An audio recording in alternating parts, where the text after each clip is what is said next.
Football Talk, the football podcast coming at you nearly pretty much every week. We had a week off last week, but I have a special guest with me today. It's Ross, who I've actually pointed in the right direction as well on the thing, so I'm pointing at you, which is good. Ross joins me. I've lost one Spurs fan and gained another. So say hello, Ross. Introduce yourself. Hello, Ross. I'm Ross. I've been torturing Dave now for about 6-7 months to come on. Josh is away, so you lose one. As he said, you lose one Spurs fan, you gain another. I run a website which I've not actually contributed in a while. CMO 102 blogs. We talk about the game, and I actually latched onto Dave's videos by him doing a Spurs save, and I've been pestering him ever since. Yeah, pretty much. Yeah. Obviously, tune into I don't think you've missed the podcast. Maybe one when you're on a holiday or something, but. I don't catch up. Yeah, you always catch up. You're always in my channel for my YouTube stuff. But we thought, Ross texted me and he was like, I'm wearing a retro kit. This is what I'm going to wear. So I was like, well, I've got to match that. And so I pulled out a very retro Man United kit with tassels and everything. And it was... Thanks for wearing it today, Dave. Yeah, that's all right. That's all right. So, let's get straight into it. We'll start with you, I guess, as Spurs fans is guesting on the channel. We'll start with you and go, Harry Kane. Quarantine. Technically, it wasn't his fault. He went to the Bahamas when it was on the list of OK countries, and I think around about the 7th of August, it all changed. And so bless him, he's going to have to stay at home with his missus and stuff for a couple of weeks, and then be allowed out. Which I don't know what Gareth Southgate's going to do, because they've got some games early in September, don't they? Yeah, apparently he's come out and said he's going to be okay to play in those, but he wouldn't have done any training, would he? So he's a fit lad. Well, he's not. He's not. Yeah. There goes his hamstring then for the first couple of weeks. Yeah, that's the main problem. I think is that unless they sign his physio to say he can move into his household for however long. But I don't know. It's just typical Spurs. The minute that it looks like it's going to go really well, and the season, we've had some decent results come towards the end of the previous season. He goes and takes himself to Bahamas, which is brilliant. It's just when I read it yesterday or the day before, it was just like, if I wanted to sum up Spurs to anyone who's coming from a different planet, I would say our star striker went to Bahamas and got himself quarantined. Bless him. Yeah, blooming hell. But I mean, how are you feeling about Spurs this year? And Joe Hart, what a signing! That's going to propel you into the Champions League. Don't you dare all that what a signing! You've been ridiculing it all week. Oh yeah, I have. Yeah, I mean, even Josh ridiculed him. Like Josh, obviously the normal host, Josh is ridiculed him quite a lot before Spurs signed him in terms of his career and how much it's fallen off a cliff and things like that. But yeah. I mean, it's not. It doesn't stink of Champions League signings, does it? Pushing you to the next level. I mean, what else do you think is happening in Spurs? You've got to think of the English quota. And every time that Michel Vorm was on the bench, or Gazaniga or something like that, he's taking up a foreign spot or whatever, non-homegrown number, or whatever the FA are going to call it this year. And so with that, you might as well have, because the youngsters need games. There's no point having. We've got a couple of young keepers at the club. It's pointless having them on the bench because they're not going to get any game time. So loan them out.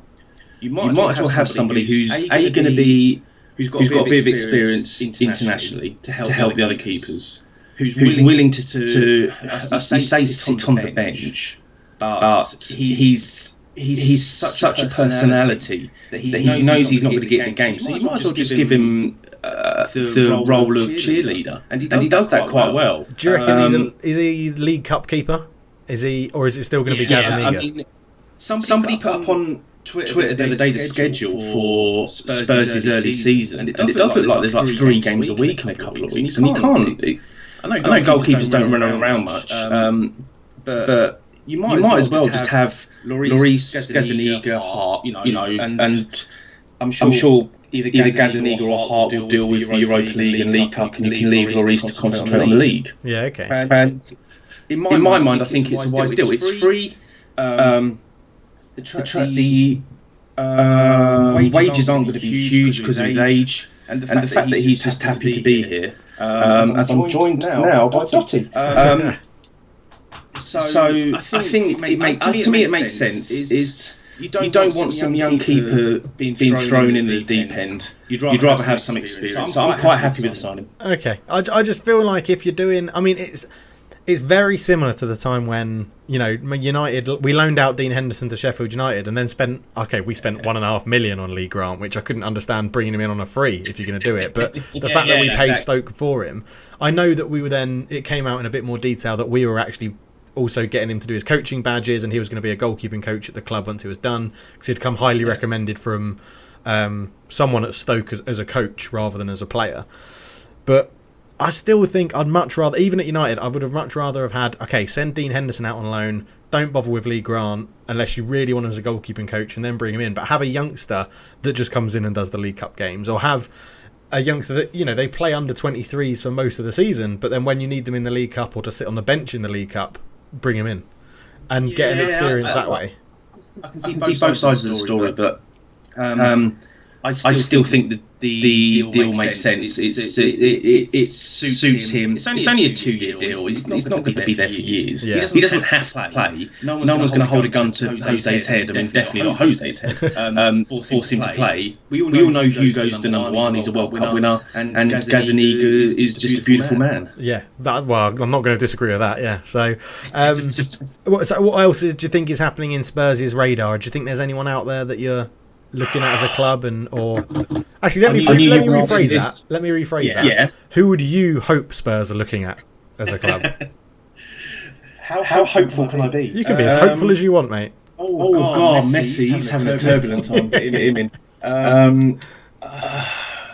There's been too many kind of lukewarm names going about.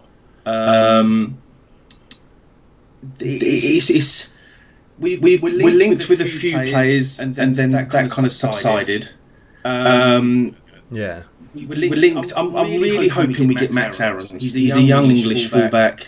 I also hope we get Callum Wilson. As you can tell, it's a lot of English players, which a few clubs are going for. As we saw, Chelsea are now going to get Chilwell by the looks of it, for between 40 and 50, which is for an English player, it's quite cheap. Well, 50 million. I mean, we'll come on to the other transfers in a bit more detail. Yeah, 50 million for the starting England left back when we paid 80 million for Harry Maguire. It feels like Leicester were just like, well, Man United clearly got money, and now they're like, oh, Chelsea might not have that much. Well, they do get 80 million for Chilwell, but yeah. Anyway, back to Spurs.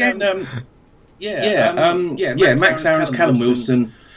There's no point getting a big name striker in because they're not going to play and they're not going to want to come. Because how do you sell, by the way, Harry Kane's going to start every game? Yeah. For someone like I wouldn't put Dybala in that bracket, but who were they linked to the other week? It was I think it was a Napoli striker. The name escapes me at the minute.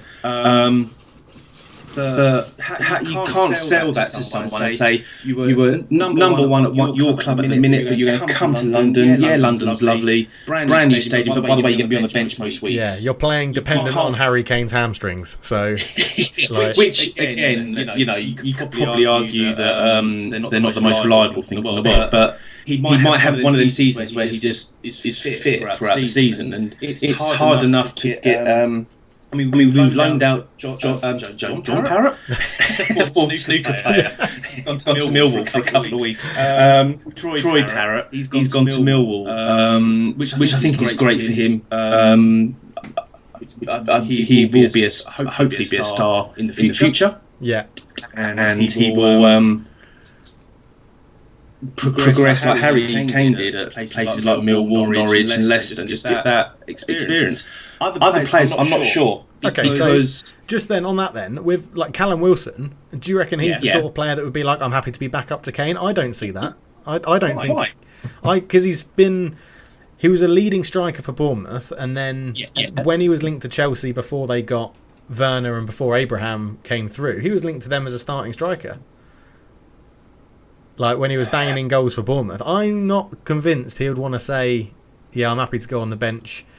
Because I know, obviously, the England team is the same situation, but Callum Wilson's going to want to prove that he can make the England squad in the Euros. He will still be back up to Kane in the England squad, but that's different to being back up to Kane at your club, I feel.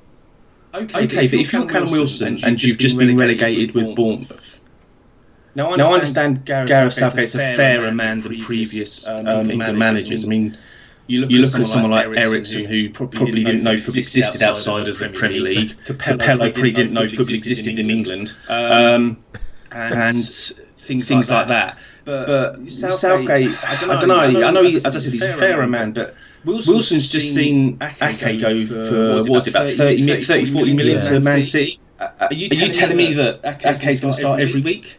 And if they don't sign another centre-back, he will. It'll be him and Laporte. Yeah. Okay. I don't know because he's kind of untested at that level. I know he was at Chelsea previously, but I still think Wilson will be. I don't think he'll be on the bench every week. I think he'll be playing a lot more because of this congested fixture list, which I don't know why they've done. Yeah. I think he'll get more games than we think because you're allowing then Kane to miss the odd game that he doesn't need to play. Yeah. And it's going to come on. If you need a goal, you just throw him on. So I totally agree with that. I think he's a goal scorer. If you need a goal, you just put him up there alongside Harry Kane. Definitely. Because I think it's an easier sell to someone like Callum Wilson than to a foreign player who... I know what you mean. He's coming into the game. Does that make sense? Yeah, I do agree with that. I think, how do you... Well, if... trying to take your Spurs spectacles off, let's say. If you were Callum Wilson, what do you look at it and think, I will do that move because I know Harry Kane is injury prone. Like, I know he's got an injury in him at some point in the season. It's just how bad it is, that injury. I think it's double-edged as well because he gets a chance to work with Jose Mourinho, one of the old best coaches in the world, not current, not anymore. Let it go. Let that go right now. You've got to take your hating Jose spectacles off. Mate, you'll feel exactly the same in about 2 years' time. Don't worry. Listen. We'll come on to the Amazon thing in a minute. But listen, I don't mind Jose. He's all right. He's a good guy, and I think he didn't leave Man United in the destructive state that people think they did. He got them second when that was a massive achievement to Man City. But I mean, he won a trophy. He got us. Yeah. No, I'm not denying that. I'm not denying the winning of the trophies. It's the toxic nature of everything he leaves behind and what. The way he goes around the club and he picks people and he's like, well, I didn't sign you, I don't want you, off you go. I want Matic for 40 million. If I don't get him, I'm going to kick my toys out the pram. It's like, it's just not. Yeah, it's just not right. Well, we haven't signed Matic, thankfully. I don't care what they say about it. And we got Fjordberg, and I'm very, very happy with that signing. Very happy. But going back to Callum Wilson, he gets to work with Jose Mourinho. He'll be at a state-of-the-art training facility, and you can sell it to look at the stadium, look at the players you're going to play with and learn off. Would you rather learn off someone like I'm trying to think of who's left at Bournemouth now? Dominic Solanke. Brooks. Would you rather learn of Dominic Solanke or learn of Harry Kane, England captain? Yeah. It's just like I'd be obviously I've kind of got tinted glasses on, but I'd be jumping at the chance. I think to get out of the Championship, stay in the Premier League, playing in Europe, which he hasn't done either. Yeah, true. I think that sells it. So he's 28, Callum Wilson. So he's not young, but obviously he's got probably 3-4 years definitely in him. Especially as a backup, he's not going to be playing a lot of football or the most football as a backup. No. But 8 goals in 35 this year or this year? Last year? No, this year. A lot of that though. I think is down to Ryan Fraser having a great season and then Arsenal wanted him. And then he dropped tools. It's funny though, no one's picked him up. I want to say that. I don't think anyone's picked him up yet, have they? He's still on a free. And what? Yeah, exactly. So he isn't going to get the what's the word I'm looking for? The assist that he would at a place like Spurs. We've got a bit more creativity. I think you can. It was a struggling team, and Eddie Howe or the Frauders. Yeah, you know how we feel about Eddie Howe on this channel. So I feel the same. I would have loved him to have gone to Arsenal and just absolutely screwed them up. But I think it's an easy sell to Callum Wilson. It's an easier sell to him than many other foreign strikers. Yeah. All right. Yeah. I mean, sticking on transfers, we touched on it. Ben Chilwell, good signing for Chelsea if it goes through. Happy? Would you be happy as a Chelsea fan? For some reason, since Ashley Cole left, they've had this really weird problem at left back. They've tried so many. I mean, the current two are Marcus Alonso and Emerson Palmieri, isn't it? Don't like Alonso. He's a winger. He's a winger. He's something that rhymes with winger. Yeah. Can't stand the bloke. Put him in a car. So I think that if it works out, because sometimes these things just don't work out. No. That'll. I mean, what is he? He's like 25, 24? He is 23. 23. That could solve their problem for about 7-8 years. Yeah. So we were talking off. I think we were talking off camera just before. The amount that they're paying for him is a lot less. I mean, you and me both play Football Manager, and trying to sign an England player on that game is a bit like trying to find a needle in a haystack. Yeah, I was going to say my golf ball on the course. Yeah. I've seen you get angry. But to just wonder now with all the coronavirus stuff, if prices might finally come down on English internationals. So between 40 and 50 million, there'll probably be a bunch of add-ons and all that going to Leicester. But it'll be interesting to see who Leicester bring in. I've not heard of them being linked with anyone. I think they're struggling because obviously now this is where living in Asia comes in quite handy because the people that own Leicester, the Takashuran family, whatever it is, their millions that they've got comes from Thailand's tourism. So they would have been really hard in terms of income from money for the business that they own. Didn't think of that. Yeah, which means they probably can't afford to buy anyone, and that's maybe why Chilwell is a little bit cheaper. I'm not joking. You walk into I've landed in a couple of airports in Thailand, and you walk in, and it's a Leicester kit. You can buy that in the airport, and then the whole King Power, whatever it is everywhere in the airport. It's absolutely ridiculous how much they are backed by tourism and what they do in the airports and stuff like that. It's ridiculous, but. Yeah, so it's interesting. Obviously, Chelsea looking at FM legend Kai Havertz as well. That's dragging on a little bit. So what annoys me about a lot of Chelsea, apart from the Chilwell one, Lampard. I know things can change and evolve and things like that. But he at the beginning of last season was all about right. I'm going to get English players in. We've got a chance now to blood all these people, and it's just like. Callum Hudson-Odoi seems to have fallen off the cliff somehow. I know he's had a few injuries, but he's not talked about as much. Yeah. If you bring in Kai Havertz, what do you do with Mason Mount? I know it adds competition, but what do you do? There's two things to this. There's one, he's either he's realised English players aren't all they're cracked up to be, which I think could be one of the things in that. That he's really worried about. And I think the second thing could be that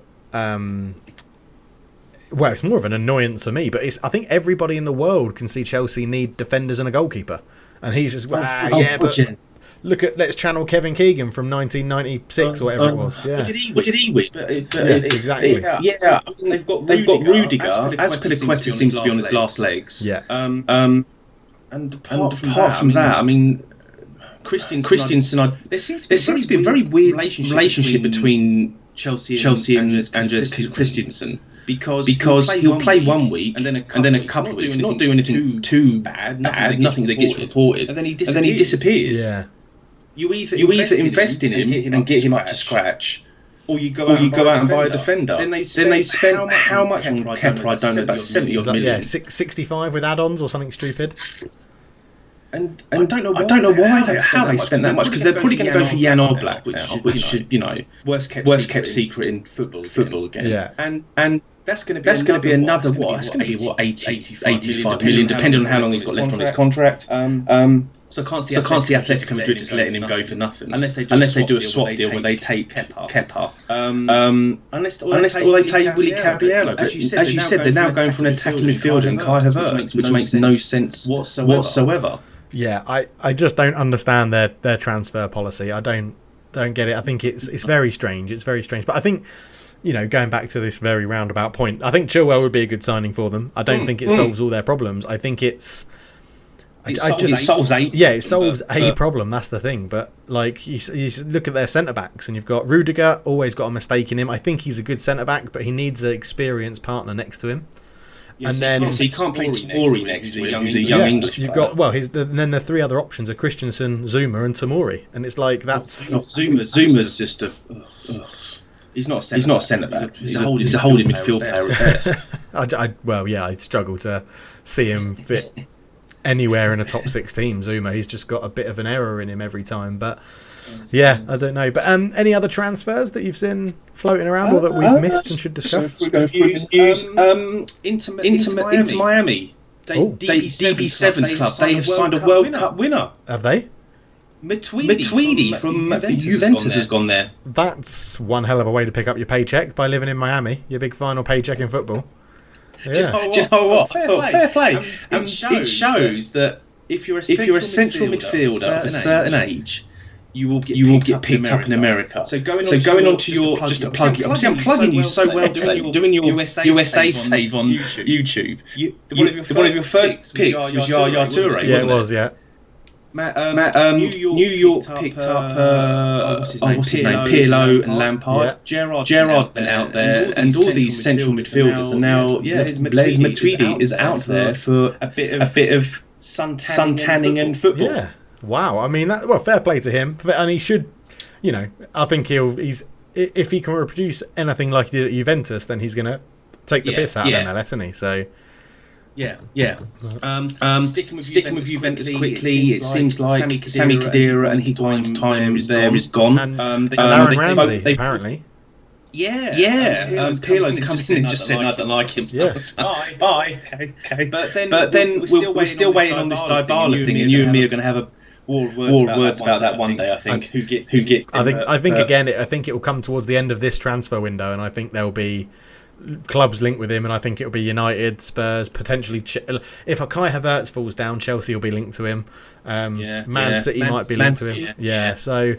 But I mean, ironically, the Juventus just seem to be having basically and I know you want to touch on Barcelona in a minute, but I think Juventus seem to be having a similar thing to Barcelona. It's like these players are transfer listed: Dybala, Douglas Costa, Ramsey, Higuain. It's just mental. It seems crazy.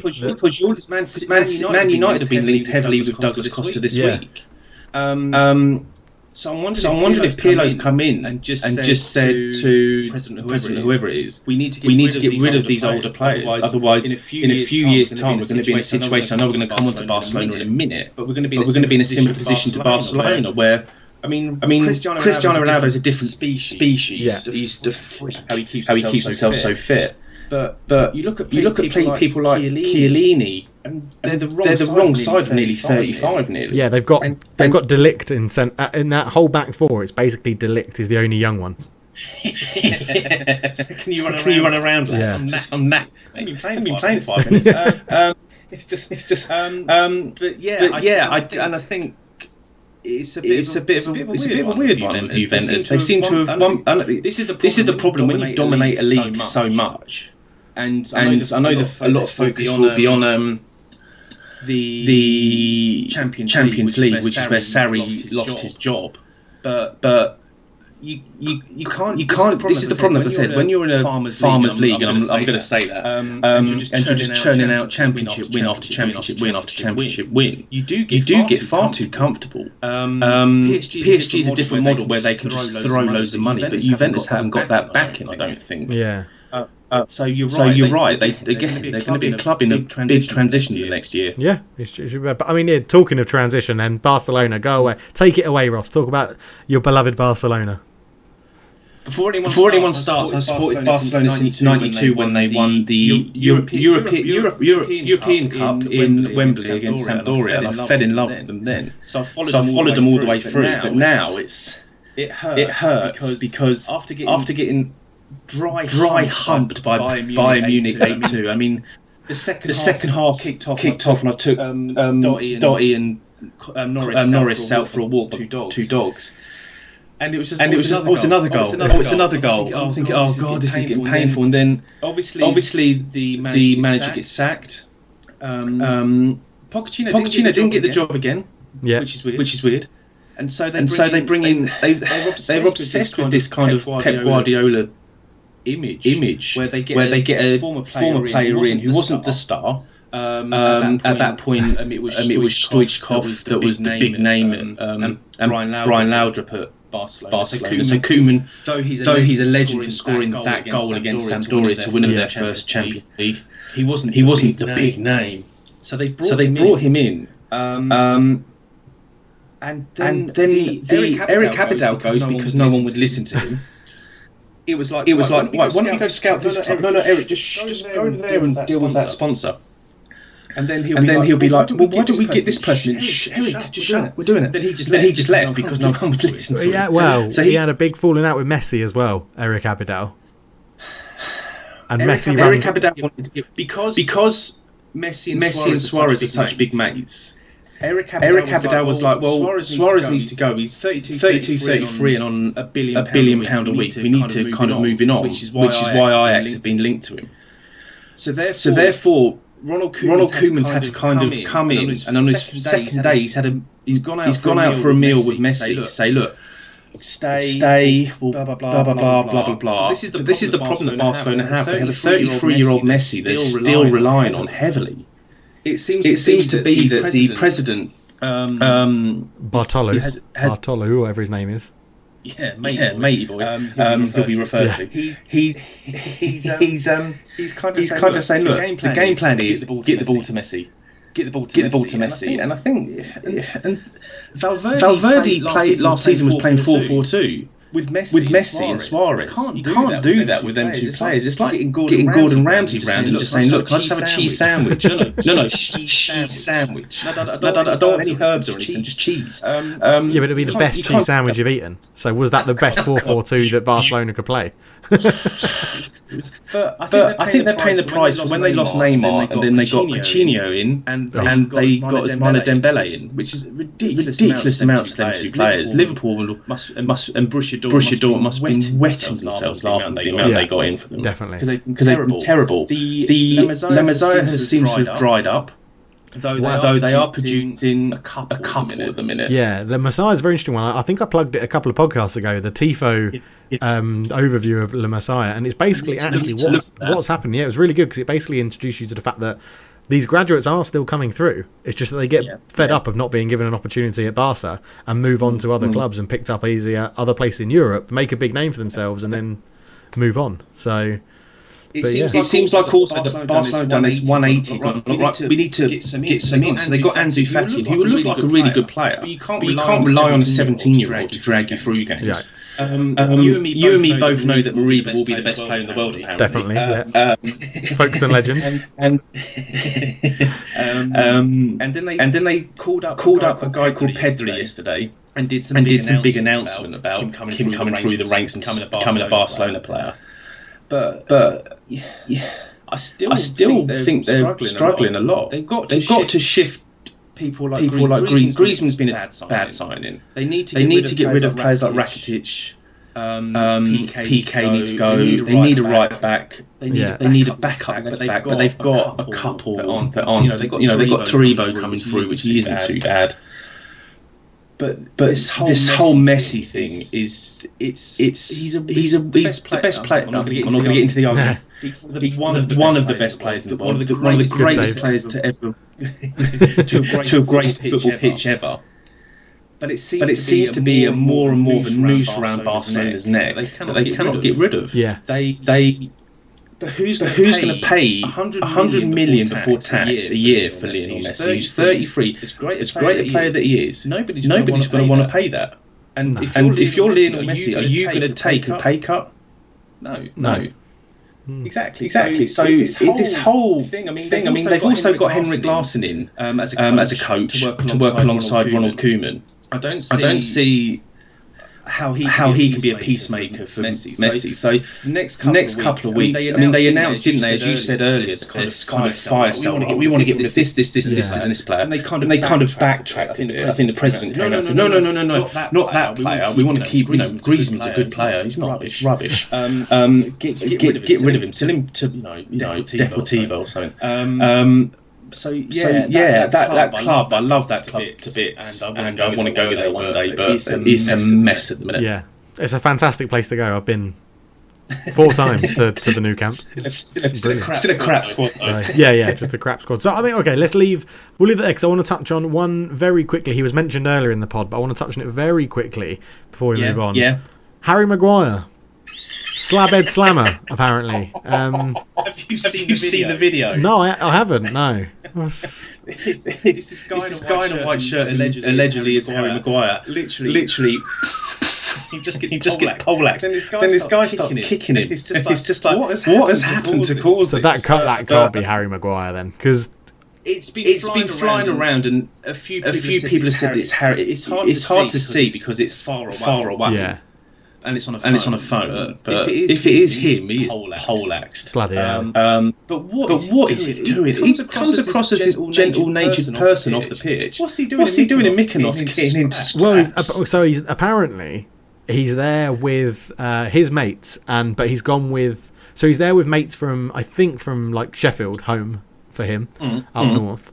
But he's also gone with Brandon Williams, Marcus Rashford, and a snooker player that I can't remember the name. It might be Judd Trump that's gone with them. And they've all taken their partners and girlfriends and stuff and wives or whatever they've got. And they're all staying in the same resort. And then this is the one night that apparently Maguire went out with his mates on his own and none of the other football boys were there. And they just don't know. So they're all like, we have no idea what's going on. Like his lawyers come out and been like, oh yeah, he'll be released. They're not going to press charges. He'll be released yesterday. And then he had to spend another night in prison today. And he's like, no, his lawyers come out. Oh yeah, they'll drop all the charges. It'll come out. It'll be released today. And it's like, it's just going to drag on and on. And yeah, it's just a very strange situation. And it makes me think like, obviously English people have a culture that we like a drink, right? And I probably back that up a fair amount of times here in Singapore. You'll go out, you'll meet your friends, you'll have a drink. I can control myself, that's fine. But is it... You never hear about it. Now, it's weird, because obviously you live in the UK, or at least used to live in the UK. I now live in Singapore, and football here is terrible. But do you think in Italy, Italian players go out and have too much red wine and get smashed after a bit of pasta? Do French players go out in France and get smashed? Or is it just English players? Is it just English professional footballers that do this? Because you never hear of, like, Bruno Fernandes got smashed on sangria and started a fight down Oxford Street. Like, I'd want to see that. Yeah, I'd love to see it. But yeah, is it just the English? Well, not. I don't want to say problem because I'm not saying Harry Maguire has a problem. No, it isn't a problem. It's just a. Or is it just we have the classic English media English player hyperbole? I think it also could be that because English players are so well known, because they're branded across, especially Man United, they're branded across the world. If you see someone, it's the odd. Harry Maguire. Oh my God, he's in a fight. Yeah, it's that talent. I mean, if you saw Dybala in the street, I'd worry what you do to him. Let's not get involved in that. Yeah, that's not child friendly. So. Even Rude would have to cover his eyes. If you saw, I don't know, Umtiti of Barcelona and France in the street, you wouldn't necessarily ask, just whatever. Or if you saw Rafael Varane of France and Real Madrid, you wouldn't be too bothered. But Harry Maguire, English player, Man United, and then you don't know. I mean, it could be that he's bumped into a load of English fans. They've given him a load of lip because they might be City, Chelsea, Arsenal, Spurs fan, and they're giving him a load of lip and all that, which is is more like that's that. the room. Yeah, the rumor is that what's happened is it was two groups of English, two groups of English separate groups, and they've tried to deliberately start a fight with Harry Maguire, and Harry Maguire's mates have then got in, and Harry Maguire's tried to break it up. Yeah. And then the rumour extends to say that Harry Maguire's punched a policeman, which I really don't believe. That is so out of character for him. Yeah, it would be so weird if he'd done that. So I mean, it'll come out in the wash. You just kind of got to pick it apart and then believe what you need to believe. Because Twitter will say that he's impregnated 7 women and taken a load of cocaine or something. Yeah. So I'm staying it off there. Exactly. I mean, the thing I always look at in this case is look at lockdown, and I mean, Jack Grealish was found to be at a party drunk and drove his car, crashed it into other cars, ran off, and didn't get taken to court or charged. He just paid a fine. I was like, if he can do that, Harry Maguire should be totally fine. Yeah.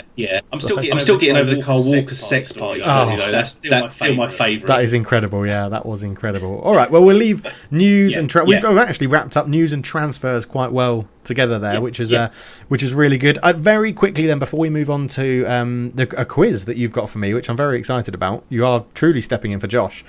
Quickly then, we've got Europa League is done and dusted. Sevilla win it again. Yes. Obviously, I didn't watch the first 75 minutes purely because I thought it was going to be a boring game. And then people are like, "Oh my god, it's 1-0, 1-1, 2-1, 2-2. I've got to watch this." And then Lukaku scores an own goal. But the funniest part for me was they were 3-2 down with like 5 minutes to go, I think it was, and then Conte decided to bring on Eriksen. Fair enough. Why he was on the bench, I'm not sure. Yeah. Alexis Sanchez, can he score still? And Victor Moses. Yeah. It's just like English fans are going, you want to go, and you brought them 3 on. It's just like Eriksen had a corner, and he was taking it, and all the Spurs fans going, I know how this is going. And finally he got cleared. Yeah. But I think that Sevilla is something like 6th Europa League or 5th Europa League win. Yeah, it extends their own record of most wins in that competition, whether it was Europa League or UEFA Cup. So it's amazing. Conte is meeting up with the Inter-President next week. Bye. You reckon? Allegri's the favourite to take over. Oh, okay. Apparently. Okay. I thought they might keep. Thought they might keep him. It wasn't because it wasn't Conte's fault they were in the Europa League in the first place. No. I mean, he's got them Champions League, I think. Yeah. But you know what? I mean, these clubs in Italy are so trigger happy. Yeah, that's true. I mean, they'll go through 2 or 3 managers a year. We thought what happened in Watford is weird. It's kind of the norm over there, I think. Where they go right, I'm not happy with him. We'll get him in. Yeah. But well done, Sevilla. It's a great win for them. Proving again that you don't need huge names to go out and dominate these things. Good team unit, and Jesus Navas.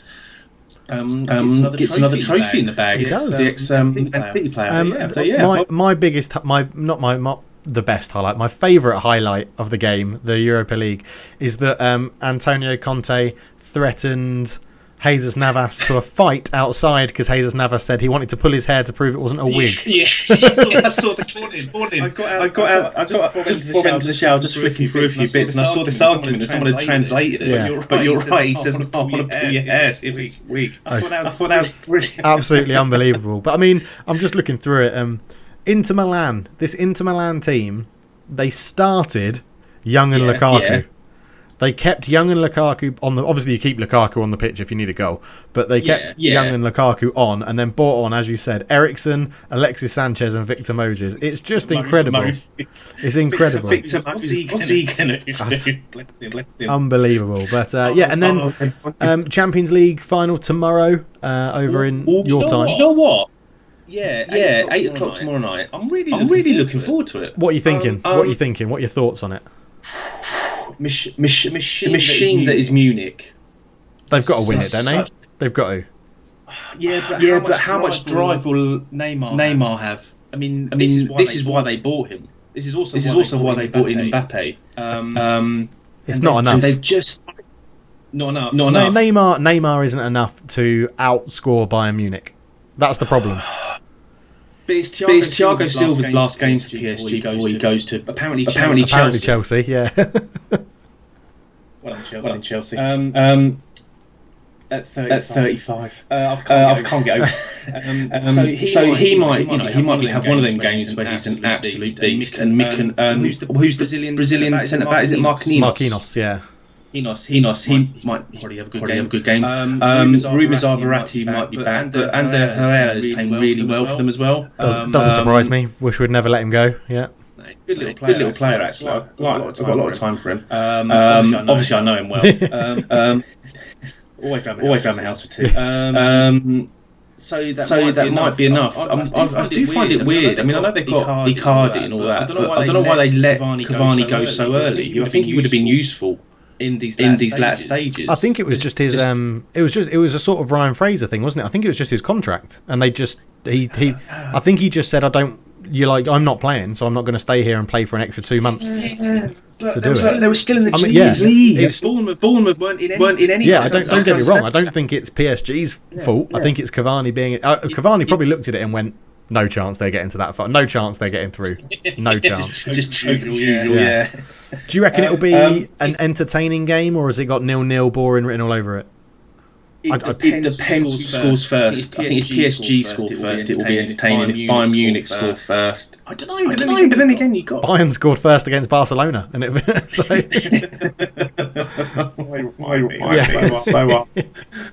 Oh God! Getting war flashbacks now. I think I'm hoping it'll be PSG score first. Then Bayern Munich have to come out of this.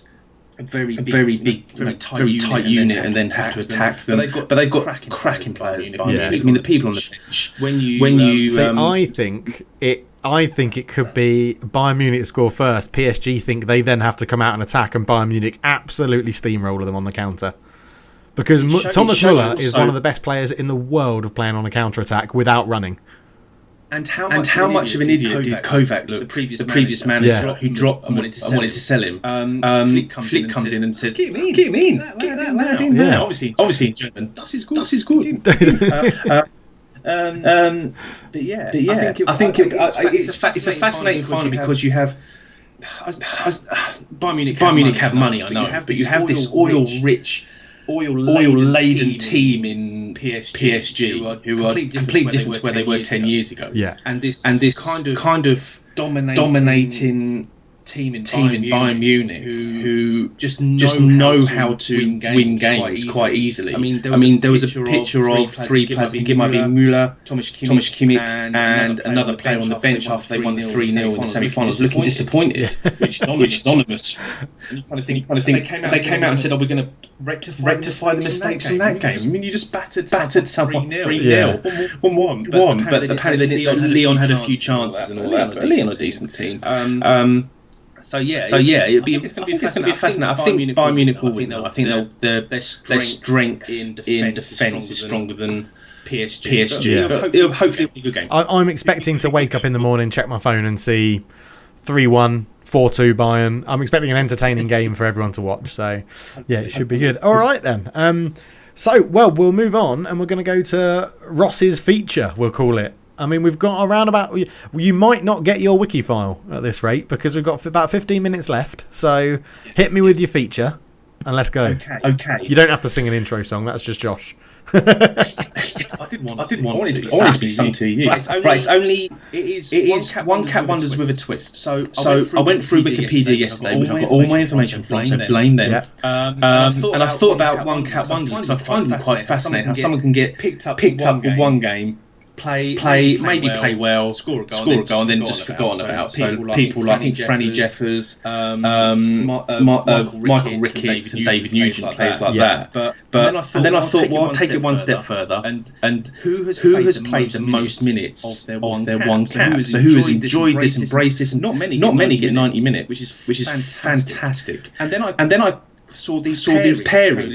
You had two people playing in the same game for one game. So I've got in front of me five pairings. Okay. They both played one game and in the same game. And I want you to tell me who got the most minutes out of the pairing. Wow. Okay. Yep. Go for it. Is that okay? Okay. The first one is a 2002 game at home to Portugal at Villa Park. And tell me who got the most minutes out of Lee Bowyer and David Dunn. Oh, 2002, did you say? Yeah. So that's pretty much peak Leeds. It is, but it's very much peak David Dunn. I'm gonna go David Dunn because I think he would have been in an attacking Blackburn team at that time. So I'm going David Dunn.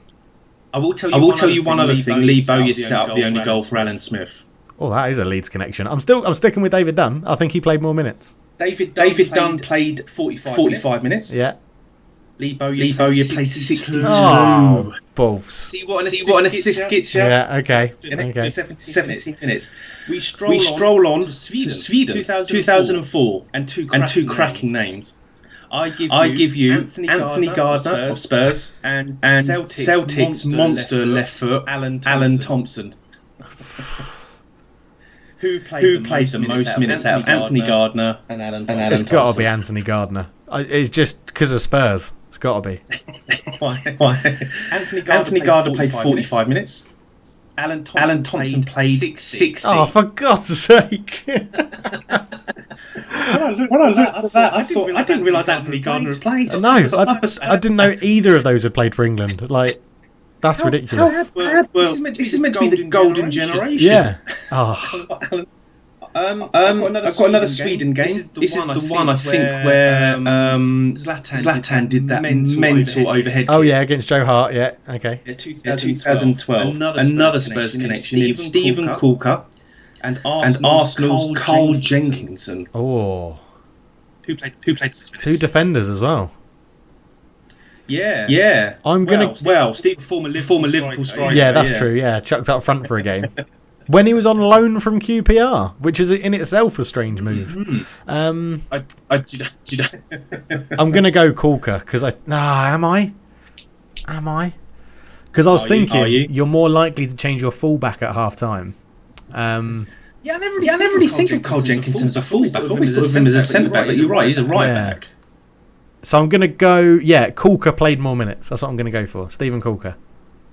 He's got it right. Yeah. Corker played 74 minutes and Cole Jenkinson's just the 16. Okay, 16? 16. Oh. But he's still playing, so I have to say before everyone on Twitter goes, he can make a lot of these players can still add. Yeah, they're not going to. I'm not sure. Anyway, 2017 Germany, a 0-0 draw, which Eric Dyer captained. Okay. I give you Nathan Redmond and the massive Jack Cork. Who played the most minutes? Oh, Nathan Redmond, definitely. Jack Cork would have come off the bench in about 60 minutes. Nathan Redmond got 24 minutes. Oh. Jack Cork has played for England once for 4 minutes. Okay, that's fine. I was well off with my minutes, but I'll take it. 4 minutes, bless him. Okay. Is this the decider? I've got 2 right, 2 wrong. You're 2-2, yeah. mate. 2. Here we go. One of these people is your nemesis from FIFA, by the way. Oh no! Coming up. USA 2018. I don't remember. I sort of remember this game. You have got Lewis Dunk or Alex McCarthy. I've got to say McCarthy, haven't I? Just for the hatred on FIFA, and if I don't get him, it's going to improve the hate. It's going to increase the hatred I have for him. If he's wrong, if he loses you this, that hatred. Right, hang on. I've got to think logically. I'm an engineer. I've got to think logically about this, right? Goalkeepers in friendlies are changed at half time. So Alex McCarthy has played 45 minutes. There is no way. There is no spot on. Yeah. Okay. There is no way Lewis Dunk played for more than a half of football for England. He can't have done. He can't have done. No. 2018 peak Brighton. Yeah, but 2018 we had good centre backs, and even though it's a friendly, you still would have picked. Did we? Or have you put a curveball in where it's like they've both played 45 minutes? No. Okay. I'm going Alex McCarthy because he's played 45 minutes. I reckon Lewis Dunk half an hour at the end. Alex McCarthy played the second half. Yeah. Lewis Dunk played the whole game. Oh, for God's sake! How has that happened? How has Lewis Dunk played 90 minutes for England? He's played more minutes than Lee Bowyer. That's ridiculous. A player. Absolutely ridiculous. Dunk, this is what Wikipedia told me. 90 minutes he played. Oh, good. No, good quiz. I kept looking. See, did they mean he got subbed on at 90 minutes? Okay. Yeah. There you go. I like that. There. Ross's feature. Yeah. I like it. Yeah, nice. Very good. Very good. Well, and we have got enough time, so you're going to hear my wonderful voice. Because I got a wiki file. Here comes a wiki file. I got a wiki file for you. Hey! Okay, so the wiki file is on the screen, and we're going to go with a classic line, Ross, of if you see it, say it. And if you say it, you've seen it. So I'm just going to bring it up now. Tell a bit less about that. Just talk us through the wiki file. Senior career I've got 1985. I was only 3. To 1988, he played for Birmingham City. 89 appearances, 1 goal. Then he went down south in 1988 to the Ammers, and he stayed there for 5 years. 159 games, 29 goals. So I'm thinking fullback. Then he got a huge move, and it's even been kind of purplised on this. For 1 season at, I'm going to assume Graham Souness-esque time at Liverpool, where he was making some weird signings. 24 games, 3 goals. I didn't realise he scored for Liverpool. Then he went. He had to go back down south to the Ammers, and he was a happy hammer again. Between 94 and 99, playing 103 games and 21 goals, and then finished his career at 2 years later. So he's obviously had 2 years out with playing golf, dodgy knees, playing for Canvey Island, 4 games, and he scored a goal. So 379, 55 goals. They named a pudding after him, I think. I'm going to go Julian Dix. It is Julian Dix. Well done, Ross. Well done. I actually found another wiki file, and I was that's a belter, but I'm going to save it for Josh. Because Josh, I think it will catch him out. Right, not Julian Dix, it's a different one. The City bit helped me out. I'll be honest with you, mate. The Birmingham City bit, that threw me. Okay, all right. I thought he was just a happy hammer, and then went to Liverpool. Yeah. Because at Liverpool, it was very peculiar. I mean, they were signing some very weird players at that time. I think Souness has come out recently in the last few years and said, "Yeah, I probably did wrong." But yeah, that was a good one. That was an interesting player. Any memories? I mean, just a hammer other than a hammer of a left foot. It was this one game he played against Spurs. I think it was quite a high scoring game. I think they won 4-3 or 3-2. I don't know. The only reason why I remember it. Do you remember a player called David Howe? Yeah. Is it he did his knee? No. Dad died a couple of days or weeks before this game, and he played still and scored, I think. Oh wow! And that's how I remember it. Teddy Sheringham scored a header from like 18 yards out. And Julian Dix, as you say, got this penalty. He ain't side-footing it. No. But he leathered it in. I've never seen anyone hit a penalty as hard as him, and almost broke the net. But yeah, Julian Dix, playing golf as well. I think he tried to become a pro golfer. I think he did. Yeah, I think he had a big thing about golf and trying to make it after he finished his football career. And I can't imagine that went very well. If he plays golf like he took a penalty, he's losing balls all over the place. I can tell him that right now. 5 foot putt that ended up in the bunker. Yeah, I can imagine that. So cool. Excellent. Well done. No. Well done on your wiki file, and you nailed it on. You'll have to, as I said, this one I think I've got next week. I'm quite Josh will probably watch it. But I think it's quite an interesting one because it's a bit obscure. And again, wiki files, sometimes their obscurity makes it easier because there's one transfer or one starting club. You're like, yes, I know that. But as I said, I might check out that Birmingham City thing with Julian Dix a bit later because I didn't know. I mean, you could have thrown me that, but that move to Liverpool just meant I know where. And I remember him I don't know if it was like a player coach or player manager at Camp Yard, but it would have been one of the two. Yeah. I do remember that. Cool. Excellent. Well, that brings us very nicely to the end of the podcast. It's been brilliant, actually. You've got a bit of praise as well. Ross going strong could be a regular guest. The quiz is also looking good too. So, yeah, you've got some good comments on there. We'll have to get you back on at some point and get it going again. But again, let people know where they can find you on Twitter and what you're doing for Champ Manager and stuff like that. I'm not doing much with Champ Manager at the minute because I'm a bit lazy. But if you find me at Ridley82, that's 2 Ds, Ley. You can just follow me there. My usual rants about cricket, football, and greyhounds. Soon to be Mourinho. Yeah. Shut.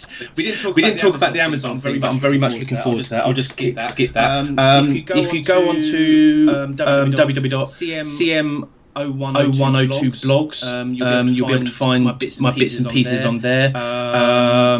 Check it out. Come and say hello. I just want to say thank you so much for having me finally on. Right. It's been great. I've really enjoyed it. I really like the podcast. What you and Josh have done. It takes away from the usual rubbish you hear from people like Chris Sutton and Steve McMahon.